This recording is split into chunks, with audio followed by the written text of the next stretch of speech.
Hoe meer kaas, hoe beter, toch? Maak dan deze Mexicaanse kip.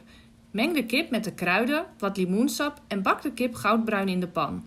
Ik maak dit recept in de pannen van Cook & Pan. Ze zijn PFAS-vrij en dankzij de keramische anti-aanbaklaag bakt de kip mooi goudbruin zonder aan te branden.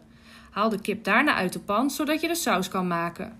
Voeg de groene salsa en de crème fraîche toe en roer alles tot een romige saus. Leg de kip terug in de pan. Strooi royaal de Tex-Mex kaas erover. Doe de deksel op de pan en laat op laag vuur de kaas smelten.